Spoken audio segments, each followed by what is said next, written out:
जी विष्णु भाई, कैसे हैं आप? बढ़िया है। मेरी आवाज आ रही है? जी जी बिल्कुल आ रही है सर। कैसे हैं? आज आपका मूड चर्चा करने का है या खर्चा करने का है? मूड तो हमेशा मेरा चर्चा करने का ही होता है। चलें, अब ये और आप पर बड़ा अच्छा विषय डिपेंड आपने करता है। उठाया। श्रीमद् जी जी। भागवत गीता का 2 का 37।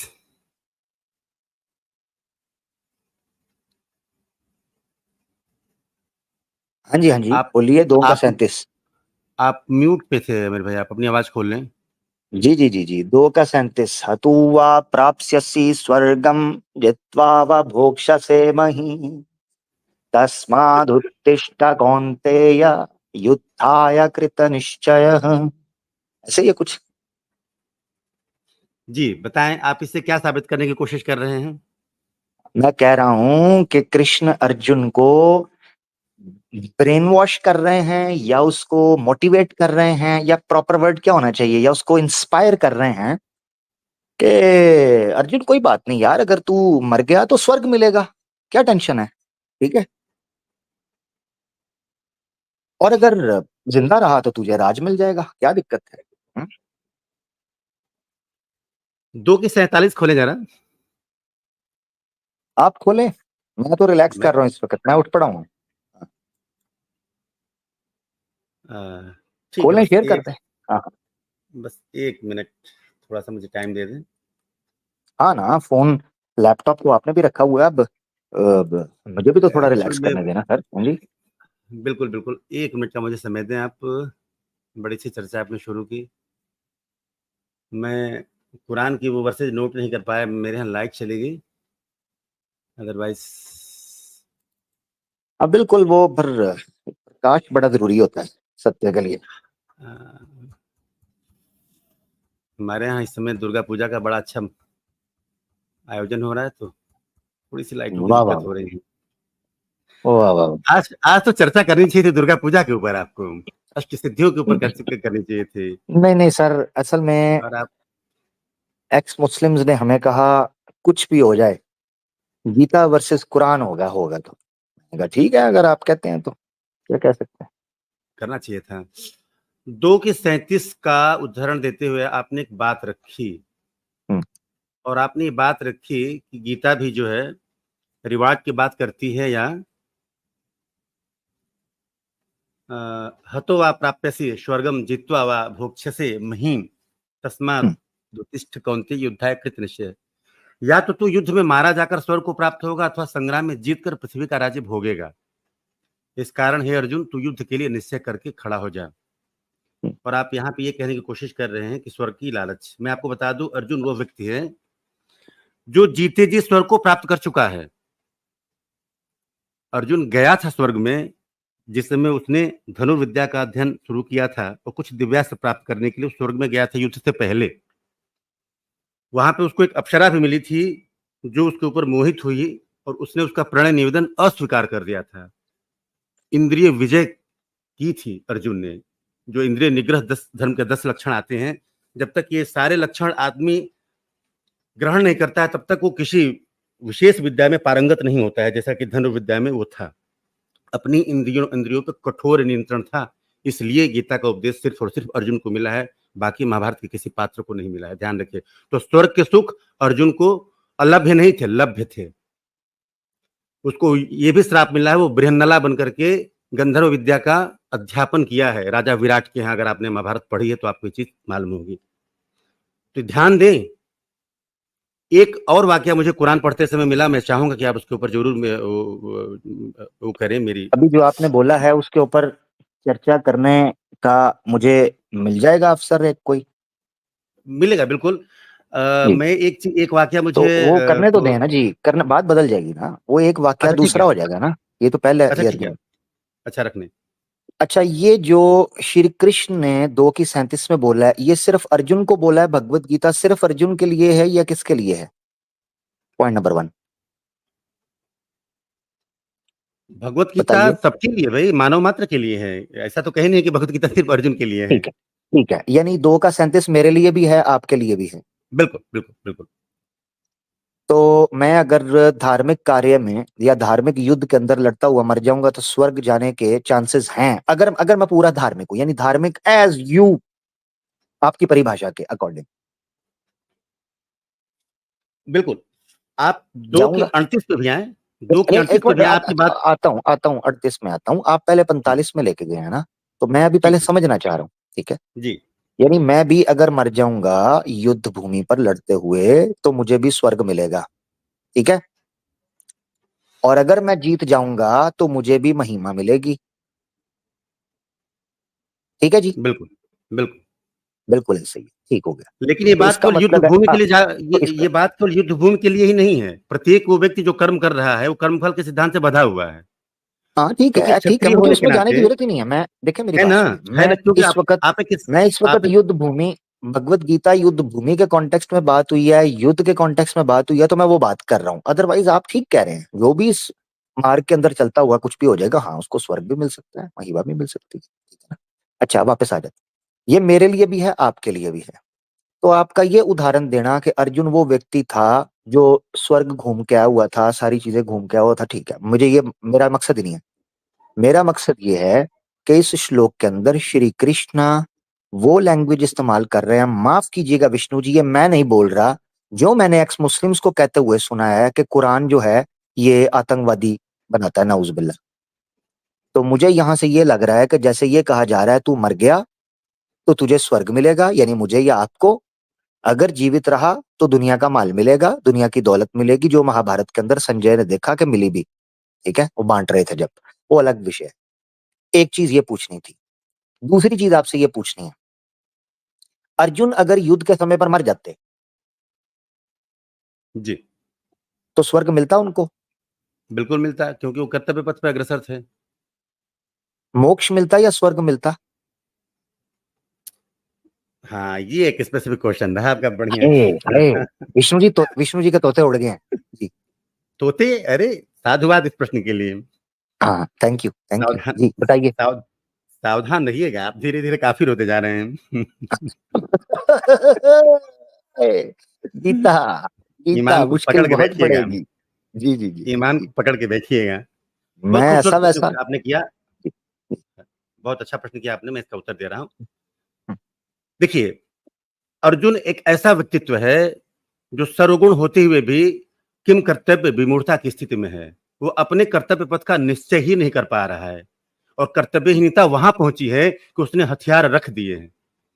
ऐसा नहीं है कि युद्ध को टालने के लिए भगवान श्री कृष्ण ने कोशिश नहीं की है, उन्होंने बात यहां तक रख दी है कि केवल देखिए 5 गांव दे प्लीज दो। का, विष्णु साहब मुझे रोकना पड़ा, मैं क्षमा चाहता हूँ, पब्लिक देख रही है, मेरे प्रश्न से आपके उत्तर का कोई दूर दूर तक भी संबंध नहीं है।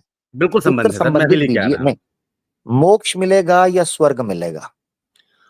उसको मोक्ष मिलेगा ना, उसको स्वर्ग क्यों स्वर्ग नहीं मिल मिलेगा? तो क्योंकि स्वर्ग की श्री कृष्णा तो स्वर्ग कह रहे हैं, प्राप्त से नहीं, स्वर्गम। नहीं, नहीं, आगे देखिए, आगे की 37 और 38 में देखिए। दिखाइए, शेयर कीजिए, दिखाइए। हाँ, चलिए शेयर कर लें आप। हाँ दिखाएं। एक किधर? एक मिनट, एक अच्छा करता हूँ, शेयर करता हूँ। और बात ये बनेगी कब? जब आप 47, 48, 49, 50 और 51 तीनों देखेंगे, सब तब जाके पढ़ेंगे, बस मेरे प्रश्न का उत्तर होना चाहिए, सब पढ़ेंगे। उत्तर जी मिलेगा सर। जी, ये 2 की 37 आ गई जी, पढ़ेंगे। 37 की आपने बात करी, 38 देखिए जरा। हम्म सुख दुखे समय कृत्वा लाभा लाभो जया जयो, हम्म ततो युद्धाय युजस्व नैवम पापम वाप्स्यसि। जय हम्म। हो, पराजय हो, लाभ हो, हानि हो, सुख हो, दुख हो, समान समझकर उसके बाद युद्ध के लिए तैयार हो जा। इस प्रकार युद्ध करने पर तू पाप को नहीं प्राप्त होगा। क्यों आपको चाहे क्यों? लाभ हो, चाहे हानि हो, चाहे जय हो, चाहे पराजय हो, ये क्रक्स है गीता का। मनुष्य भाई के तो जीवन का एक क्रक्स विष्णु है, भाई, समझ लीजिए। विष्णु भाई, मेरे प्रश्न का उत्तर इसमें कहाँ है? स्वर्ग या आपके प्रश्न, मोक्ष? आप कह रहे हैं मोक्ष, मैं कह रहा हूं स्वर्ग लिखा हुआ है वहां पर। स्वर्ग और मोक्ष में अंतर है, बहुत बड़ा अंतर है, भगवत गीता खुद बताती है, मेरे पास आप प्रमाण मौजूद है। आप जो जो ट्रांसलेशन दे रहे हैं, लिखा है हतो वा प्राप्स्यसि स्वर्गम जित्वा वा भोक्ष्यसे महीम। हम्म हम्म। अगर आप मर गए तो आप स्वर्ग के सुख को प्राप्त करेंगे। हाँ जी। जी, लेकिन इसके पहले और इसके बाद नहीं, के एक मिनट, वर्सेस ये स्वर्ग के सुख को प्राप्त करेंगे नहीं लिखा हुआ संस्कृत में, स्वर्ग को प्राप्त करेंगे जी। जी। मगर आप गौर करें कि अगर आप कर्म को कर्तव्य समझ के करेंगे, कर्म के भाव आपको लिप्त नहीं करेंगे, तो आप मोक्ष को प्राप्त करेंगे। लेकिन ना कर्म ना ना करते ना समय ना, अगर एक आपका नहीं भाव ये रहा, नहीं नहीं नहीं, देखें देखें देखें देखिए देखें, स्वर्ग मेरी और बात मोक्ष की सुने। अवस्था में क्या अंतर है बताइए, कौन से कर्म आपको स्वर्ग हाँ लेके जाएंगे, कौन से कर्म आपको मोक्ष लेके जाएंगे, पहले आप इसको क्लियर कर जी, लीजिए, तो आपके हाँ प्रश्न का बस उत्तर मिल ये जाएगा। मैं चाह रहा हूँ, ये मैं चाह रहा हूँ। एग्जैक्टली आप सही पहुंचे, अब आप सही पहुंचे। इस प्रश्न का उत्तर दे दें, इस अर्जुन को प्रश्न स्वर्ग मिलेगा या मोक्ष, ये दो चीजों में से अंतर है इस जगह बात पर। केवल अर्जुन की ही नहीं है, जो भी व्यक्ति कर्म के सबकी। फल को सामने रख करके कर्म करेगा, मेरी बात समझे, अगर युद्ध का उद्देश्य, अर्जुन के जो युद्ध का जो उद्देश्य है, अगर राज्य को प्राप्त करना है, चाहे इंद्रिय जनित सुखों को प्राप्त करना है, तो उसको स्वर्ग मिलेगा। आप इस चीज को समझे, जो सुख भोगे जा सकते हैं इंद्रियों के द्वारा, वो स्वर्गिक सुख है। आंखों के द्वारा देखे जा सकते हो, कानों के द्वारा नहीं सुख, जितनी भी ये ज्ञानेंद्रियां नहीं, कर्म इंद्रियां हैं, ये आप जो देखो, मेरी स्वर्गिक बात सुख सुने। है, मेरी बात समझे, अच्छा, स्वर्गिक सुख एक मिनट इंद्रिय जनित है, एक मिनट ये एक मिनट, अंतर है। स्वर्गीय सुख जो है वो इंद्रिय जनित होते हैं, तो महिमा क्या है? वो इंद्रियों महिमा के मत जो महिमा है इस भौतिक जीवन के अंदर, वो इंद्रियों के माध्यम से नहीं आप उनका सुख भोगते, जो महिमा है। हाँ बिल्कुल भुगते हैं। तो तो फिर इसीलिए स्वर्ग में और ये महिमा में ये अंतर लोगों क्या के है? सुख अगर है। स्वर्ग और देखिए, महिमा को आप एक ही जगह पर खड़ा कर रहे हैं कि दुनिया के अंदर ही सुख मिलने का नाम स्वर्ग है, आप ये बता रहे हैं? नहीं नहीं नहीं नहीं, मैं ऐसा नहीं कह रहा हूँ, मेरी बात समझे, जितने भी लोक हैं वो स्वर्ग लोक ही नहीं हो, देवलोक भी हो, विष्णु लोक भी है, जितने भी देवताओं के उनके अपने अपने लोक हैं, और आपके कर्म इन सारे लोकों का भ्रमण कराएंगे, मोक्ष नहीं ले जाएंगे। विष्णु लोक हाँ, की घूम चर्चा फिर के, होती है, यानी इनमें मनुष्य लोक की मोक्ष, हाँ चर्चा मोक्ष होती नहीं है, मिलेगा। देवलोक की यानी चर्चा जिसको होती है। स्वर्ग, यानी आसान लफ्जों में जिसको स्वर्ग मिलेगा उसको मोक्ष नहीं मिलेगा। ना, मोक्ष उससे ऊपर की अवस्था है। हाँ एग्जैक्टली, जबरदस्त। अब और आपके जो अर्जुन को वो आखिर कह रहे हैं। अब एक से एक प्रश्न का उत्तर आप भी दे दीजिए, जो आपके आखिरत के स्वर्ग मिलेंगे, जिनमें आपने अभी हाँ, 72 होरों का जिक्र किया, जी, वो भी सारे के सारे स्वर्ग जो सुख हैं वो इंद्रिय जनित हैं, क्योंकि उन हम्म, सुखों को भोगने के लिए इंद्रियों का होना अनिवार्य है। बिल्कुल बिल्कुल, 72 मैं होरों एग्री के कर रहा साथ हूँ। जो संभोग का सुख है, आप बट प्लीज इसको बट क्लियर कर दे अगर बट मैं गलत हूं तो, अगर 72 होरों का जो सुख है वो इंद्रियों के द्वारा भोगा जाएगा ना, तो इंद्रियातीत सुख नहीं है। अच्छा, पहले तो ये समझ लें विष्णु साहब, 72 वाला कुछ भी नहीं है, तो मजाक करता हूँ मैं आपके साथ। और इन बेचारों को भी किसी अगर ने मजाक ही इस्लामोफोब्स है, को बताया नहीं। नहीं मैं भी मजाक इस्लामोफोब्स को भी बिल्कुल नहीं हूँ, नहीं, नहीं सुनिएगा मैं जरा, जानकारी चाह सुनिएगा रहा हूँ जरा। आपसे, आप प्लीज कंफर्म अच्छा, कर दें, हाँ मैं क्योंकि आपको आपने बताता हूँ, जिक्र मैं आपको किया। बताता हूँ। मैंने जिक्र किया सार्केस्टिक वे के अंदर, मैंने ये कहा कि 72 वाला कोई कॉन्सेप्ट नहीं है, ये हदीस ऑथेंटिक नहीं है। कोई भी ऐसी ऑथेंटिक हदीस में नहीं लिखा हुआ 72 का। वापस आ जाते हैं, बहरहाल जो ऑथेंटिक है गीता, इस वक्त वो खुली हुई है गीता। क्यों मैं ये सवाल पूछ रहा हूँ, उसके पीछे एक रीजन है, एक कारण है जो सवाल पूछ रहा हूं। वो ये है कि दो जी चीजों में से एक चीज है, श्री कृष्णा झूठ बोल रहे हैं ऐसा तो बिल्कुल भी नहीं है, तौबा। कि श्री कृष्णा कहें कि अगर अर्जुन तू मर गया तो स्वर्ग को प्राप्त हो जाएगा, अगर जीवित रहा तो यहां इस जीवन की महिमा तुझे मिल जाएगी। जी श्री कृष्णा झूठ नहीं बोल रहे, सच बोल रहे हैं, इसमें तो कोई शक नहीं, सच बोल रहे हैं, ये हम, इसमें कोई दो राय नहीं है। सवाल यहां ये उठता है कि इसका मतलब ये है कि अगर स्वर्ग मिल रहा है या जीवन की महिमा मिल रही है, तो अगर ये बुरी चीज होती तो श्री कृष्णा कभी इसका वर्णन ना करते, कभी इस पर बात ना करते, और कभी अर्जुन को इस प्रकार प्रभावित ना करते, अगर ये धार्मिक विषय ना होता। ये मेरा पॉइंट है। जी बिल्कुल सही काश पॉइंट आप है, समझ, प्रेरित करना शब्द बिल्कुल यहाँ पे होना चाहिए, प्रभावित नहीं कर रहे, प्रेरित कर रहे हैं।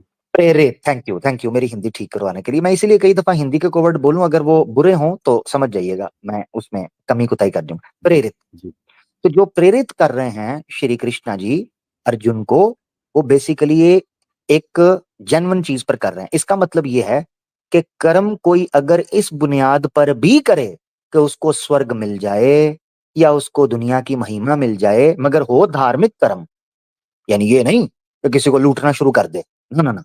जैसे ये श्री कृष्णा कह रहे हैं कि ये धार्मिक युद्ध है, अगर तू करेगा और तुझे अगर स्वर्ग प्राप्ति भी कर लिया, भी तू मर जाता है, तुझे स्वर्ग मिलेगा, ठीक है। बिल्कुल। और अगर तुझे दुनिया का माल मिल जाए, ये बात गलत नहीं है। अगर गलत होती तो श्री कृष्णा कभी ये ना कहते। ठीक समझाऊं ना मैं? बिल्कुल आप ठीक समझे, लेकिन थोड़ी सी इसमें थैंक यू, वो कमी है, थैंक यू। और दो चार और चीजें क्लियर मैं करूंगा आपको, थोड़ा सा कर और दें आगे कर, बढ़ने पर चीजें और क्लियर होती हैं। जैसे कि 42 से 44 के जो वर्सेज हैं, यहाँ पे लिखा है त्रैगुण विषया, इसका इनका उल्लेख आपने पहले भी किया हुआ है, वो अब जाके यहाँ पे लिंक जुड़ता है। पहले के एपिसोड्स में भी ये बातें आप ही के माध्यम से आई हैं, तो उसका लिंक मैं यहाँ से जोड़ रहा हूँ। हम्म। त्रैगुण विषया वेदा निस्त्रय गुण्यो भावा अर्जुन निर्द्वंदो। आगे देखिए, हे अर्जुन वेद उपर्युक्त, अब देखिए मैं तीनों को लिंक कर रहा हूं, मैं गीता को वेदों से ऊपर भी रखता हूं कुछ मामलों में, मैं मेरा अच्छा। व्यक्तिगत ये अध्ययन कहता है और मैं आपके सामने रख रहा हूं। हे अर्जुन, वेद उपर्युक्त प्रकार से तीनों गुणों के कार्य रूप समस्त भोगों एवं उनके साधनों का प्रतिपादन करने वाले हैं। मतलब क्या हुआ, आप किसी कामना के वशीभूत होकर के कोई कर्म कर रहे हैं। जैसे मैं मेहनत कर रहा हूं कि मैं डॉक्टर बन जाऊं, मैं मेहनत कर रहा हूं मैं अच्छा लॉयर बन जाऊं, मैं अच्छा इंजीनियर बनने के लिए मेहनत कर रहा हूं, यानी मैं किसी भावना को सामने रख करके कोई कर्तव्य कर रहा हूं, उसका फल भी मुझको मिलेगा। वेद यही कहते हैं, वेद के मंत्र किसी स्पेसिफिक देवताओं की स्तुतियां हैं और वो की जाती है ताकि हमको मनोवांछित फल मिले, यानी हमारे कामनाओं की पूर्ति हो। गीता एक कदम आगे बढ़ती है, कहती है कि कर्म तुम करो, कर्तव्य समझ करके करो, ताकि तुम कर्म के बंधन से रहित हो जाओ। हाय हाय हाय हाय हाय, जबरदस्त। अब ऐसा 42 करें की जल्दी 44 से हाँ, अब और आगे जल्दी देखिए। कीजिएगा जरा, इसका नहीं, ये प्रश्न उठने लगा इस पर। आपने वेद को, गीता को कुछ चीजों में, कुछ विषयों में वेद से ऊपर कहा, बिल्कुल आप ठीक, आपका अधिकार है। अब ऐसा करें 3 का 11 और 12 पढ़ना है आपने, प्लीज निकालिए। अच्छा, 3 के आई, चले 3 में आ जाते हैं, लेकिन मैं हाँ, 2 तीन की तीन नहीं नहीं, इसमें ये जो दो, ये जो है ना कॉन्ट्रडिक्शन मुझे नजर आ रहा है कि अगर करेंगे, वेद लेकिन में कहा गया है कि तुमने इसलिए कोई कार्य करना है ताकि तुम किसी देवी देवता को प्रसन्न कर सको, खुश कर सको, ठीक है, और उससे प्रार्थना इस तौर पर कर सको, तो 3 की 11 और 12 पढ़े। मुझे कुछ दिक्कत पड़ मैं गई है भगवत गीता में, बिल्कुल मैं प्लीज। लेता हूं, लेकिन एक 45 में चर्चा कर लूं, प्लीज फिर प्लीज आपके। प्लीज अच्छा प्लीज, चल, मेरे आइए लिए, आइए मेरे आपकी लिए, बात रख लेते हैं, चलें। मेरे चलें, लिए बड़ा अच्छा आपने 3, प्रसंग उठाया, हाँ, यस, बहुत अच्छा 3 की उठाया आपने। 11 और 12 मेरे लिए पढ़ दें। बिल्कुल आपके लिए पढ़ रहा हूं, बहुत बहुत धन्यवाद आपका, साधुवाद इन चीजों के लिए कि आपने इतना गंभीर थैंक अध्ययन किया। थैंक यू थैंक 3 की 12 यू। 11 और 12 दोनों, जी 11-12 मिला के, अगर 10 भी मिला लें तो उसमें प्रजापति जो है उनका वर्णन है कि प्रजा की सृष्टि से अच्छा पहले पूर्व ही आ उन्होंने गए, यज्ञ जो कर्म किए। बिल्कुल कोई बात, बिल्कुल हाँ, चलें। ये 11-10 से शुरू कर दें आप जी। सिर्फ इनका ना पढ़ते जाइएगा और एंड में जब आप ये 3 श्लोक पढ़ देना, 10, 11 और 12, फिर आप इनका सार निकाल के मुझे बताइएगा जी। मैं बता देता हूं आपके लिए। प्रजापति ब्रह्मा ने कल्प के आदि में यज्ञ सहित प्रजाओं को रचकर उनसे कहा कि तुम लोग इस यज्ञ के द्वारा वृद्धि को प्राप्त हो। मैं एक चीज बता दूं, हमारे यहाँ जो सृष्टि का क्रम है, एक कल्प से दूसरे कल्प तक होता है। जी, तो जब सृष्टि की रचना होती है तो सृष्टि 2 तरह की हुई। ब्रह्मा ने 2 तरह की सृष्टि की। पहली बार ये सृष्टि की कि उन्होंने सारी जातियां जो हैं बना दी, लेकिन वो खत्म हो आप जाती ऐसे थी। करें, सॉरी सॉरी, ऐसे करें, ये ना लंबा निकल जाएगा। 10, 11 और 12 एक बार अनुवाद पढ़ दें इसका, उसके बाद मैं आप पढ़ फिर देता हूँ, चर्चा कीजिए, मुझे अच्छा लगेगा जी। ठीक है, मैं कर देता हूँ आपके लिए, बिल्कुल कर देता हूँ। तो प्रजापति ब्रह्मा ने कल्प के आदि में यज्ञ सहित प्रजाओं को रचकर उनसे कहा कि तुम लोग इस यज्ञ के द्वारा वृद्धि को प्राप्त हो और यह यज्ञ तुम लोगों को इच्छित भोग प्रदान करने वाला हो। ये पॉइंट आपके लिए नोटेबल है। तुम एग्जैक्टली लोग इस exactly. यज्ञ के इच्छित द्वारा भोग प्रधान, ये मुझे बाद में चलें, 10वां जी। तुम लोग इस यज्ञ के द्वारा देवताओं को उन्नत करो और वे आहा, देवता तुम लोगों को उन्नत करें। आहा, अन्योन्यास से जी संबंध है। जी, इस प्रकार निस्वार्थ भाव से एक दूसरे को उन्नत करते हुए तुम लोग परम कल्याण को प्राप्त हो जाओगे। ठीक, आहा, 11वां वर्ष कहता है जी ये। जी, अब 12वां क्या 12वां कहता है, जी। यज्ञ के द्वारा बढ़ाए हुए देवता तुम लोगों को बिना मांगे ही इच्छित भोग निश्चय ही देते रहेंगे। आहा, इस प्रकार उन देवताओं के द्वारा दिए हुए भोगों को जो पुरुष उनको बिना दिए स्वयं भोगता है वह चोर ही है। अब आहा, आप ये बताएं कि आप 10, 11, 12 का क्या मतलब समझे हैं, जी तो मैं अपनी बात क्लियर करूं। जी। मैं यहां से ये चीज समझा हूं, जो यज्ञार्थ कर्म दिए गए थे सृष्टि के आरंभ में प्रजा को, प्रजापति के द्वारा, ठीक है, प्रजापति ने जो सृष्टि को उत्पन्न किया, 7 यज्ञार्थ जो कर्म थे उनको भी उत्पन्न किया। अब यहाँ 11, 10, 11, 12 के अंदर जो चीज मुझे समझ आई है वो ये आई है कि जो यज्ञार्थ कर्म दिए गए थे वो कर्म देवताओं को खुश प्रसन्न करने के लिए और इच्छा पूर्ण, यानी जो आपकी इच्छाएं हैं उनको पूरा करने के लिए भी आप वो कर्म कर सकते हैं। यानी आप देवताओं के लिए वो यज्ञाएं करेंगे, कर्म करेंगे, जिसका परिणाम ये निकलेगा कि वो देवता आपसे खुश होकर आपकी इच्छाओं को पूरा करेंगे। ये समझो। आप अब आप कुछ अब तक वेद भी, कुछ आपको लगता है आपने वेद पर आपत्ति उठाई 2 के 45 में, 2 के नहीं 38 नहीं, आपत्ति नहीं उठाई 39 में। मैंने।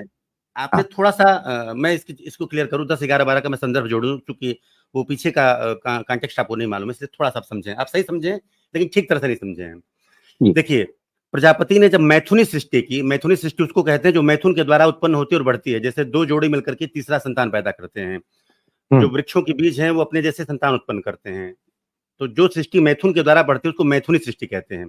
प्रजापति ने अंतिम रचना के तौर पर मैथुनी सृष्टि की, जिससे सृष्टि चल रही है, क्योंकि इसके अंदर अपने जैसी चीजों को रिप्रोड्यूस करने की क्षमता है। तो हमारे यहाँ 36 कोटि के देवता आते हैं, मतलब 36 तरह के देव आते हैं। जैसे इंद्र को देवराज कहते हैं और वो देव हैं वर्षा के, प्रकृति का जब ऋग्वेद पढ़ेंगे तो प्रकृति का मानवीकरण है वहां पे। तो जब प्रजापति ने सृष्टि की संरचना कर दी, तो जब देवताओं की नियुक्ति हुई तो उनको पोषित करने के लिए यज्ञों की रचना हुई, इसलिए वेद जो है यज्ञों के की बात करते हैं। तो यज्ञ में जब आहुतियां डाली जाती हैं तो उनसे जो धुएं निकलते हैं और जो चीजें निकलती हैं, उससे माना जाता है कि देव पुष्ट होते हैं, माने देवताओं को शक्ति प्राप्त होती है उन यज्ञों के द्वारा, और देवता प्रसन्न होकर के उन कामनाओं की पूर्ति करते हैं जिसके लिए स्पेसिफिक यज्ञ कोई व्यक्ति कर रहा है, और ये अन्योन्याश्रित संबंध है। यानी आप जो यज्ञ करते हैं उसके द्वारा देवता पुष्ट होते हैं और देवता फिर प्राकृतिक शक्तियों के माध्यम से आपकी कामनाओं के लिए पूर्ति करते हैं, और ये वैदिक मंत्रों के द्वारा होता है। पहली चीज, तो वैदिक मंत्र किसी कामना को रख करके किए जाते हैं। आपने कामना की, सत्कर्म किए, देवताओं ने उनकी पूर्ति कर दी। और मगर गीता में ऐसा कुछ नहीं, गीता में ऐसा कुछ नहीं जी। ये 11 वाला दोबारा पढ़े, 11 ऊपर जो है। एक सेकंड, हाँ 11 पढ़ते हैं। तुम लोग इस यज्ञ के द्वारा देवताओं को उन्नत करो और देवता तुम लोगों को उन्नत करे, यानी अन्योन्याश्रित संबंध होगा। आप यज्ञ करें, इसलिए हमारे प्रातः काल भी यज्ञ होते हैं, सायंकालीन भी यज्ञ होते हैं, बिना यज्ञ के मतलब भोजन तक का निषिद्ध माना जाता है, इसका अपना एक थ्योरम है। तो आप जब भी यज्ञ करते हैं, यज्ञ में जब हवन करते हैं तो उनसे देवता पुष्ट होते हैं। अब जैसे अब आप अश्वमेध यज्ञ का उदाहरण देते हैं बार बार, या पुत्रेष्ठ यज्ञ में जिस पर चर्चा किया था पिछली बार, पुत्रेष्ठ यज्ञ होता है तो उसमें भविष्य के अन्न निकलते हैं, खीर निकलती है, और फिर आपकी कामना की पूर्ति के लिए महाभारत में जो है इसका जन्म हुआ था, क्या बोलते हैं, क्या नाम मैं भूल गया इनका, पांडवों की पत्नी का नाम क्या था, द्रौपदी, द्रुपद की पुत्री और पुत्र दोनों इसी से उत्पन्न होते हैं, पुत्रेष्ठ यज्ञ से। और रामायण में भगवान राम देखें लंबा मेरा जो पॉइंट था ना, वो 10 की आखिरी लाइन में भी और 11 में भी जो आपने ट्रांसलेशन पढ़ी है ना, उसमें तुम लोगों को इच्छित भोग प्रदान करने वाले हों, कौन? देवता। आपने जो कामना रख करके आपने कोई भोग भोगने के लिए कोई कामना की ना, मैं चाहता हूँ अच्छी वर्षा हो, मैं चाहता हूँ, मगर थोड़ी देर पहले आप ये बता रहे, असल में ये कॉन्ट्रडिक्शन मुझे यूं लग रहा है कि थोड़ी देर पहले 2 की 37 और 38 में जाके, नहीं 37 में नहीं, 38, 39 और 40 में जाके आप ये बता रहे थे कि वेद से ऊपर भगवत गीता इस विषय में इसलिए आ जाती है कि निष्काम यज्ञ करना, निष्काम कर्म करना, ऐसा कर्म करना जिसमें किसी किस्म की इच्छा आपकी ना हो कि मुझे ये फल मिल जाए, ठीक है, ये चीज। मगर यहाँ ये चीज पता चल रही है 10, 11, 12 में कि जिस वक्त ये चीज की गई थी तो देवताओं को प्रसन्न करने के लिए और उनकी उन्नति के लिए और आपकी उन्नति के लिए ये काम करें, और आप जो है ना इस तरह कल्याणकारी को प्राप्त करें। तो सारे मंत्र जो हैं, जो जितने भी स्पेसिफिक वेदों के मंत्र हैं, वो किसी न किसी देवताओं को लेकर के किए गए हैं। जैसे इंद्र के बहुत सारे मंत्र मिलते हैं आपको। जबरदस्त, यानी इसका जबरदस्त, यानी मैं आसान लफ्जों में अगर आपसे पूछूं और आप अगर स्पष्ट रूप से इसका उत्तर देना चाहें, तो मैं अगर ये समझा हूं कि भगवत गीता के अनुसार भी अगर कोई देवताओं की यज्ञ पूजा या कोई ऐसी चीज उसमें करता है, यज्ञ के कॉन्टेक्स्ट में, इसमें जो पढ़ है, तो अगर वो कोई उसमें इच्छा रखता है कि मेरी फलां कामना पूरी हो जाए, मेरा भविष्य सुधर जाए, मेरा पुत्र ठीक हो जाए, मुझे पुत्री हो या पुत्र हो, धार्मिक हो, अच्छा हो, तो उसमें कोई गलत नहीं है। नहीं, बिल्कुल गलत नहीं, और आपकी वो कामनाएं पूरी भी होंगी। जबरदस्त, बिल्कुल बिल्कुल जबरदस्त। लेकिन जी एक्स मुस्लिम्स जो कह रहे थे कि भगवत गीता ये कहती है कि आपने यज्ञ भी और कोई कर्म भी इसलिए नहीं करना कि आपकी को कामना पूरी हो भविष्य के अंदर, विष्णु भाई कह रहे हैं कि नहीं, पूरी होती है और इसमें कोई आपत्ति उनको नहीं है। थैंक यू विष्णु भाई जी, आगे। लेकिन जो साधक है वो इससे ऊपर की बात करता है, अपर लेवल है। इसी को अष्टांग योग की बात आपने पतंजलि का भी जिक्र किया था। अष्टांग योग का जो टॉप लेवल है, जिसको समाज की अवस्था कहते हैं, वो बौद्ध धर्म में इसी को निर्वाण की प्राप्ति कहते हैं। और आप यहाँ पे मोक्ष की बात कर सकते हैं। जो जो चरमोत्कर्ष है, जो टॉप लेवल है, जो इंडियन थिंकर्स का है, वो मोक्ष की जिसको अवस्था कहते हैं, वहां पे कामनाएं निःशेष हो जाती हैं। ठीक ठीक, आप जबरदस्त कामनाओं से रहित होकर के कर्म करते हैं, और जब वो अवस्था आती है तो परोपकार की अवस्था आ जाती है। बात आप समझे? आप अपने लिए सब कुछ त्याग देते हैं। मैं अपने लिए कोई कर्म ही नहीं करूंगा। मेरा, जैसे गौतम बुद्ध को जब निर्वाण प्राप्त हुआ तो उसके बाद उन्होंने केवल परोपकार का कार्य किया। और महर्षि वेद व्यास लिखते हैं, अष्टादश पुराणेषु व्यासस्य वचनम द्वयम् परोपकाराय पुण्याय पापाय परपीडनम। 18 पुराण लिखने के बाद, श्रीमद् भागवत गीता जैसा ग्रंथ लिखने के बाद, महाभारत जैसा ग्रंथ लिखने के बाद ये श्लोक आता है। आपके लिए उद्धृत कर रहा हूं। हाँ, सबसे टॉप का, सबसे चरमोत्कर्ष है महर्षि वेद व्यास का। फिर से मैं कोट कर रहा हूं आपके लिए, अष्टादश पुराणेषु व्यासस्य वचनम द्वयम् परोपकाराय पुण्याय पापाय परपीडनम। दो बातें मैं कहता हूं, महर्षि वेद व्यास लिखते हैं, क्रक्स है उनके पूरे जिंदगी का, कि परोपकार करने से बढ़कर के कोई पुण्य का कर्म नहीं है, और दूसरे को कष्ट देने से बढ़कर के कोई पाप कर्म नहीं है। इसलिए हे व्यक्ति, तुम कोई भी कर्म करो तो ऐसा करो जो मानवता के हित के लिए हो। आय हाय, आय हाय, क्या बात, क्या बात। यानी अगर कोई इसलिए भी कर्म कर रहा है कि उसको उसका फल मिल जाए या उससे को फायदा, तो वो भी भगवत गीता या वेद के अनुसार गलत नहीं होगा। यानी बिल्कुल गलत नहीं हम है। कहें